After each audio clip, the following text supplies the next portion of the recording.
Yes, that's right. From McDonald's and Ream Hot Water, Triple M Rocks Footy. Welcome to the Sunday Rub, where it promises to be an interesting hour and a half ahead. We've had a massive round of footy over there at Gather Round, and fair to say the boys have enjoyed themselves on and off the pitch. I think we're going to speak to Dale Thomas in 1 second, but he looks like he's in magnificent form and some huge results yesterday, of course. The first couple of games were thrashings, let's be honest, but Geelong by 4 points over the Western Bulldogs last night, and Carlton by 10 over Fremantle. It was a controversial finish. We'll get to that in a second. Also, some news kicking around. Jeremy Finlayson, an ugly incident, and Sammy Walsh will have Shut an up, update. Jay-Z. Just get to the talent. Daisy Thomas here live from the studios of Adelaide. We've got Leigh Montagna, and of course, off the bench today. Don't worry about Stevie Johnson, the man taking Triple M by storm. Isaac Smith. Isaac, welcome. Welcome to the Sunday Rub. Oh, thanks, Daisy. It's great to be here.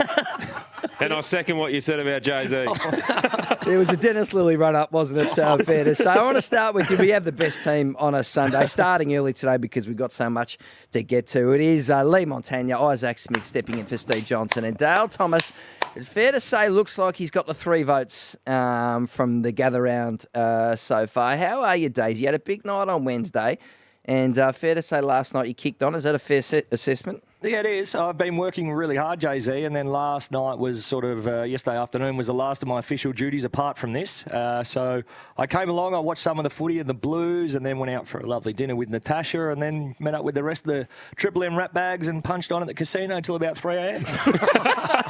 Speaking of punching and on. woke up with a chip in my pocket too.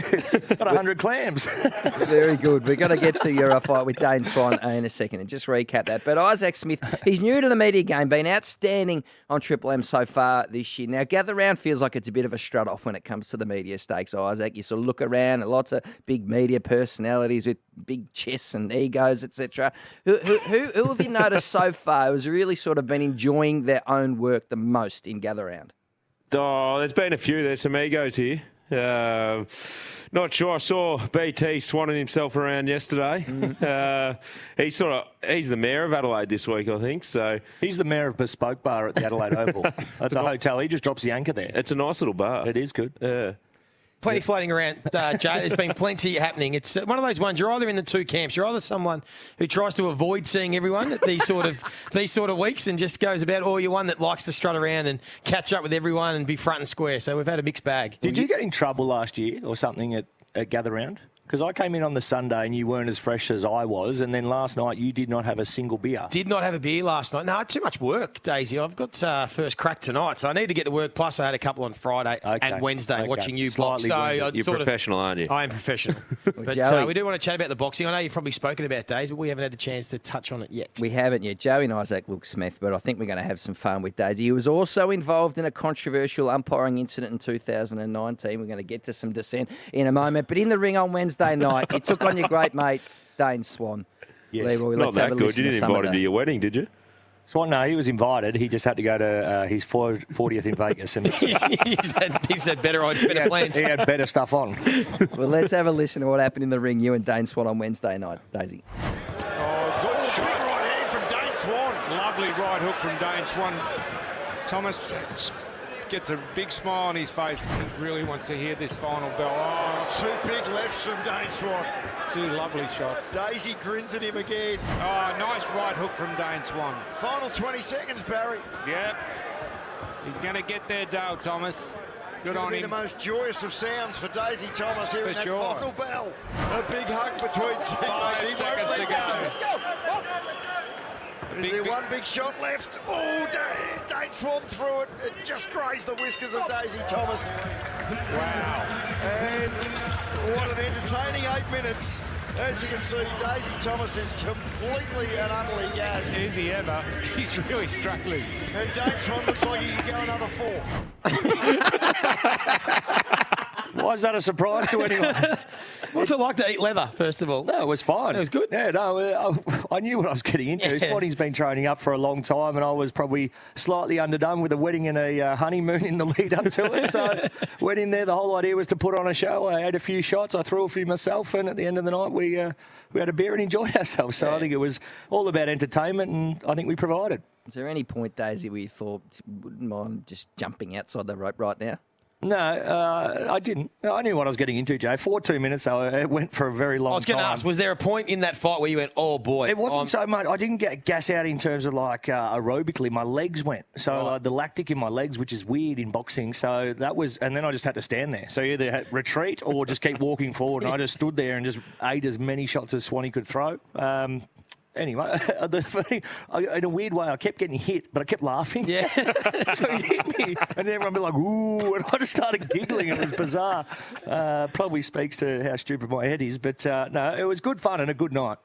You may not have got the points, but Nathan Brown, our other comrade, yes. very, very impressive win over Kane Corns. He controlled that fight from the outset and got the points. He's got some other commitments at the moment, so he won't join us this week. We'll speak to him next week. But fair to say, did you watch his fight, Daisy? Because he felt like you called for him to give it to your man Kane Corns, and he really did. It was a convincing victory. It was a convincing victory. I tell you what I took out of it, Jay. I got some respect for Kane Corns. He didn't run and hide like we thought he may have. He walked forward and walked into a lot of shots from Brownie. He kept walking into a lot of jabs. No, but to his credit, he kept doing it. He didn't run like I thought he might have been doing. I knew he would have been fitter, so I thought he might have made Brownie chase him. He just fronted up and just kept copying them. So well done to everyone. It's a pretty lonely place in there. And once you start getting a little bit puffed, there's no real spot to go and hide. And, of course, Mitch Robertson was the most impressive boxer of the night, Daisy. Well, that was a proper fight. That was a good fight, and everyone thought Kane Pettifer, who'd won 3 out of 3 as a professional, would go to task on Mitch Robinson, but he looked really good. I wouldn't be surprised if we see Mitch Robinson again in the ring. I think that's his plan. He's going to go to sort of TikTok and take over the world a little bit, Logan Paul and Jake Paul style. But no, this is good. This is the Sunday Rub. We aren't actually a boxing show anymore, believe it or not. We got to get to the footy, and a very controversial finish to the Carlton victory over Fremantle. Fremantle did so well to keep their nose in front for the bulk of the game and probably deserved the 4 points until the end. Matty Cottrell, that big mark and goal, and then a dissent free kick paid against Jordan Clark. It is an exceptional call from Luke Darcy and BT on Triple M yesterday. Let's take a listen to how it went down. Jackson wins the knock. Spills to Hewitt. Hewitt around the ball. Cottrell's taken a mark. Paid it. There's confusion. Umpires don't know what's going on. Players pointing everywhere. It's a mark. There's 20 people umpiring. 2-point margin. Carlton down. Cottrell from 30 metres out directly in front. Strides to the line. Carlton in front. Carlton in front. Free kick in the middle. Free kick here, Carlton. Free kick for the Blues in the middle as well. That's game done. The whole thing's falling apart for the Dockers. Game done. The dissent free kick is going to gift Carlton a second shot directly in front. Imagine if they were 2 yards. Never see that. And that happens. At the Adelaide Oval. No. A second shot at goal gifted the way at Carlton. Matty Kennedy, he hammers it home. And the navy blue fans here in South Australia are going ballistic. What a remarkable finish to this game. Carlton trailed for a good portion of the day and have got up in the last few minutes here. So Blues get up by 10 points. They're undefeated so far. Isaac Smith, was it an overreaction from the umpire? It was a former cat, Jordan Clark, who gobbed off. Yeah, well, I spent a bit of time with Jordan Clark, and I have no doubt that he said something inappropriate. But you just don't want to... There was such a good game of footy. Freo probably had the run of it all day, and Carlton have been managing their last 4 or 5 minutes really well for the last 18 months. But you just don't want to see close games, especially a gather-round, decided by that. What's the actual ruling, though, Jay-Z? Yep. Because I would have thought if you clobber someone behind the play, and fair enough, there's a free kick on the spot of where it happens, is it where you make the dissent, when you speak the dissent to the umpire, is that where it's paid? Why doesn't it go back to the centre like I would have thought? And then if you continue to gob off, it'd be 50 down the field. An issue close to home for you, Days. You would have thought we'll get to 2019 in a second. In fact, we might actually... $7,500, Jay-Z. we might actually hear what you did or didn't say in 1 second. But it's fair. I spoke to the AFL this morning. So the free kick is paid wherever it most disadvantages the team and the player who's done the wrong thing. So if it had happened at fullback, for example, then the free kick would have been at the centre ball up, but because it was deep forward, that's what hurts Fremantle the most, and That's stupid, though. That is a is bit why silly. the free kick is played. I feel on like the we spot. have this discussion every year when there's a decision like that. After a goal. It should just be in the centre. Exactly right. So Jordan Clark should have been not frustrated and followed the umpire to the middle and then started running his mouth. No, but then they would have had 5 in the centre bounce. Yeah. Well, it was arguably immaturity. Hey, Michael Pell, the former umpire, has been on Twitter this morning. And this is interesting. This is the irony in all this is that I warned Jordan Clark in a COVID 14 v 14 nothing game when he was a spoilt brat and carrying on, then he needed to stop abusing umpires. Guess he still hasn't learned. Who's that? This is Who said that? Michael Pell, the former umpire. Who? Why is he inserting himself in this? It gets You're better. a former umpire. Stinky attitude, and any wonder Geelong were happy to see the back of him. So an my outspoken goodness. comment from So a what's the former- story with Michael Pell? Why has he become famous as a former umpire?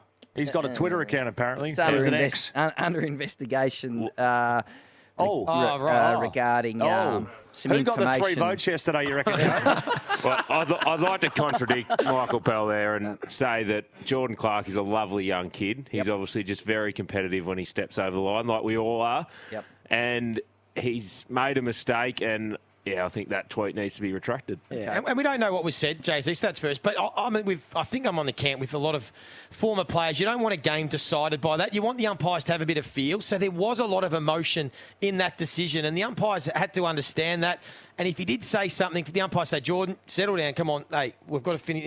That's what you would love. I would love to have umpires sometimes have a bit more feel. I know they'll come out and say it was the correct decision, and you can't dissent, and we understand all that, but I think that's where the frustration lies in people watching that game yesterday. It was a big call, and the AFL has backed in the dissent ruling so far this morning. Just wind back the clock, Daisy, because 2019, you got in some strife, as we've mentioned. It was a game against the Giants where you might have had a few choice words to say to the umpire. I think we've got some of that, Leroy. Can you play it?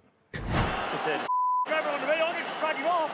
Look, he's on my arm, you As a result of the last contest, we've now got this free kick. I pull his jumper and he flops. You remember what you said, Daisy? Something cheek? I referred to an umpire as what you're doing is as good as cheating because he came down and he instructed the GWS Giants that they had 5 forwards instead of 6 in the 6-6-6 rule. We hadn't had a centre clearance all night, so I thought it might have been the chance. We're about 100 points down. And to Isaac's point, I am competitive. Once I cross the line, I don't really... a lot of time I wasn't really thinking about what I was doing. I just wanted to get the best outcome and try and get any advantage I could. So obviously when you question an umpire like that in terms of integrity, that was a pretty poor choice by me at the time. I had to go to the tribunal on the Tuesday night, and I'm not sure if you covered that story, Jay, but you do the agreed facts. So the story that you both agree was truthful. I like to stand up and read it out on a Tuesday night, word for word. There was some colourful language in there. You cover it, Daisy. It was the back page of the Herald Sun. I might print out one for you just as a souvenir edition. Well, you said you crossed the white line and there was some fruity language. By the Tuesday night at the tribunal, you were playing a much straighter bat. Let's take a listen.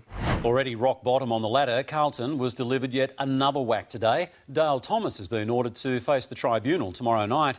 Ayrton Woolley joins us live now from Princes Park. Ayrton, what's Daisy done? Well, Tony, it's certainly an unusual case. It was in the third quarter of that loss to GWS that Thomas is alleged to have called a boundary umpire a cheat, with a bit of colourful language thrown in for good measure. It was a bench umpire. It wasn't even the field umpire. They called a bench umpire a cheat. But that's why. What was he doing? Telling me that. So I was like, "Hey, what are you doing, you little nipsy? Piss off! Go back to the boundary. Don't tell them there's 5 forwards. What are you doing?" And the behind the goals footage is what did me in, because I said some words to him I can't remember. I went at him for 15 seconds and he started walking off. I turned around and then the camera shows that I followed him for another 10. But we do need to be better. The umpires play an important part. That's a no-no, Dave. That is a certain no-no. So be better, Dale. You're a naughty boy. Yes, welcome back to the Sunday Rub for McDonald's and Ream Hot Water, Triple M Rocks Footy. The boys in absolutely fine form to start this edition. Last night, Geelong winners by 4 points over the Bulldogs, Carlton by 10 over Fremantle, Sydney by 26, but a strong performance, one of the strongest we've seen from West Coast. We'll get to Harley Reid in a little second, and that tug of the jumper We love it when the boys show some fashion. It was a nice moment in the first quarter. When you get to... Passion, you mean, Jay? What did I say? Showing any fashion. Did I say fashion then, did I? Yeah. You're a big fan of the jumper. This looks nice. How good's the dark blue? Every week I like to give Bernie Vince something for his Nuff segment. And nice to know I got it out of the way early. Hey, it was funny what you said about the dissent, obviously. Justin Longmuir, the Fremantle coach, we have to cover off on this quickly. He's certainly adamant that Geordie Clark did the wrong thing in the moment yesterday. Did they even know who the free kick was against for the dissent? I think it was against Clarkey, but I'll have to dig a little bit deeper. Is that something you reach out to the league or the umpiring just to make sure you know exactly what happened in that instance? They haven't really decided yet. Yeah, should have just got on with it. Yeah, even if they weren't happy with the call before, there's not much you can do. The players clearly thought they'd touched the footy. And they still say that now, but that's a really hard call for the umpire to make without going to a replay. And we don't want to do that for every decision. So we just need to move on because the umpire's never going to backtrack, are they? So we just need to move on and control what we can control in those moments and give ourselves a chance, like you said. I think it's a good response from Justin Longmuir. It did look like it touched James Ace's shoulder and his hair, which means it's touched, but it's so hard to tell in the moment. What about there's a fair deflection there. There's a fair deflection when you see that camera angle from behind the goals. It does take a fair deflection, and all the players knew that it deflected. So you think they missed one? 100% they missed one. Have they come out and said they missed it when you said they ticked off on the dissent was the right call? Have they ticked off AFL that they might have missed one? I think there's some understanding that it's pretty hard. I mean, you think in cricket when there's a caught behind decision, the umpires have to go to the replay. Well, should they have the power in that moment? That'll be the conversation.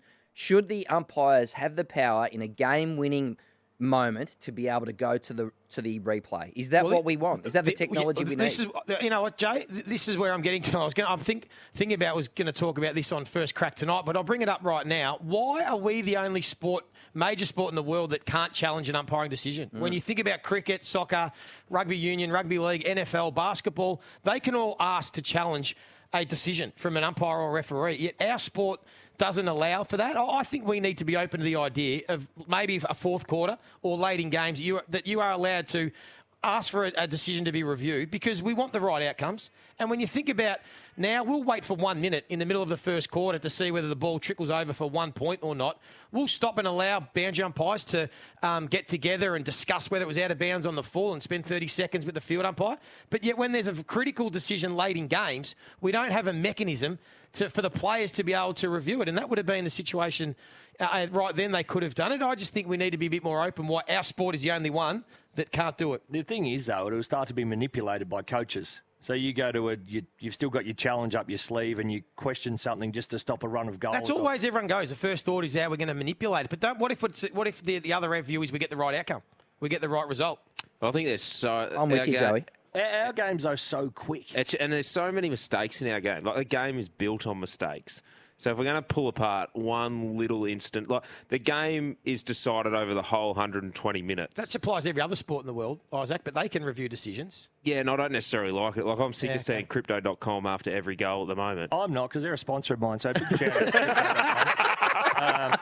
Crypto.com for all your crypto needs. Jump online or in-store today. I think it's a great call, Joey. In the last 5 minutes of a game, when it's genuinely deciding the 4 premiership points, and that's what decides futures, livelihoods, finals positions, I think it's a really good call. Maybe that is a card the coaches can have up their sleeve in the last sort of 5 minutes of a game, a decisive moment. Go to the replay. I think it's a really good call. Or like a captain's call, like the rugby league and rugby union. I think that's more of a realistic approach rather than it being we have to wait for the coach. It would be a captain's challenge. It could be the umpire's call if they're genuinely uncertain. Very good. So good point. You take all player and coach out of it. Yep. We're going to speak to Adam Chera, a fine pickup for the Blues. They are undefeated after 4. Are they the team to beat, or is it Melbourne or Geelong? We'll get to that in a second. Joey, you are the one person, I reckon, in the footy media who before the season said Don't write off the Cats. They are up to their necks in a premiership this year. Everyone has forgotten them. They missed the finals last year. The one person. No, I didn't hear anyone else. Izzy was with me, but that was we had a chat off air at the start of the season. Izzy was still bullish on the Cats as well. But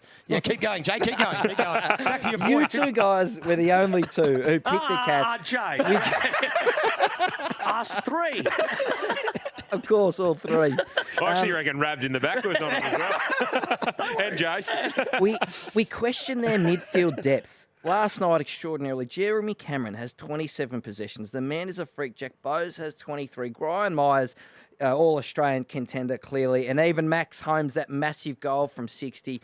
Tanner Bruin had some nice moments. Where do we feel like the Cats are in this premiership race? They are undefeated after 4 rounds and have a winnable game next week. Oh, they're certainly right up there. I am very bullish, and I'll have a little bit of bias here, but I think the Cats have the best defence in the competition, bar none. Their forward line, I would say, is on par with Carlton and GWS, so and probably Brisbane when they're firing. So they're in the top 4 there. Their Achilles heel is their midfield, and they look like they've improved that over the summer. Tanner Bruin is starting to play some really consistent footy. Max Holmes is starting to have an influence. The one that's really stepped up is Jai Clark and Brandon Parfitt. Parf had been out of favour for a little while, but he's come in and he's had a huge impact. His defensive efforts, he effectively gets more tackles and pressures than he gets touches a game. And that's what they need in there, because they do have guys like Holmes and Dangerfield, and when they get Guthrie back, that can actually burst out of the midfield. And the other thing is, it gets underrated, is Mark Blizzharves. He goes in, plays ruck. He plays a traditional old ruck rover role, and he might not get the possessions, but he sets everything up for the other guys to influence in there. And what gets undersold, and I think that's what happened at the start of the year when everyone does their predictions, is we look at the lists of every team, but we don't take into consideration the system and the coach. And he's the best coach in the league, Chris Scott, and Geelong can argue have got the best defensive system and the way they structure up, which gives them a chance. And that's why I was so bullish on them coming into the year. Why are the Cats always so good, though, Izzy? You've been inside the 4 walls. What is it down there that makes them great? Because you look at it and you're like, wow, every time they seem to pick someone up, like a Stengel, they go down and they become better. They seem to tip people off the rubbish heap and turn them into stars with a good system and a good culture, it seems. Well, I think you have the good system, the good culture, and everyone talks about culture, and there's different cultures. But the one thing they do is they treat their players like adults.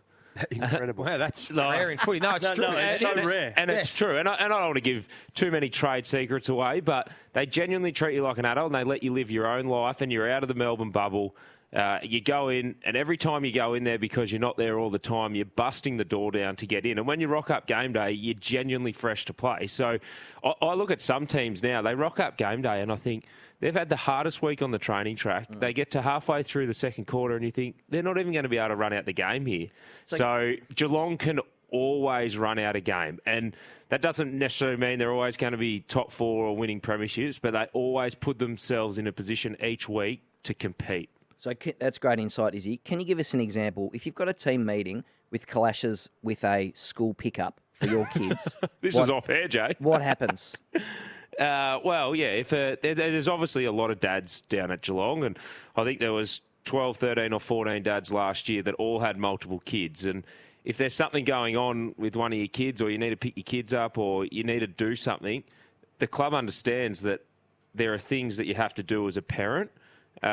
Which means, therefore, then your wife can work or live her life. So, yeah, there's a lot of flexibility around how they set up their program. Obviously, the guys that are younger and don't have families have a different type of program. But you look at someone like Tom Hawkins, he could effectively play till he's 40 because they've set the program up that he can genuinely be a dad at home. He can be a husband. His wife can hold down a job, and he can also be an elite footballer at the same time. No, that's why he is the media performer. New media performer of the year, Isaac Smith. That is great insight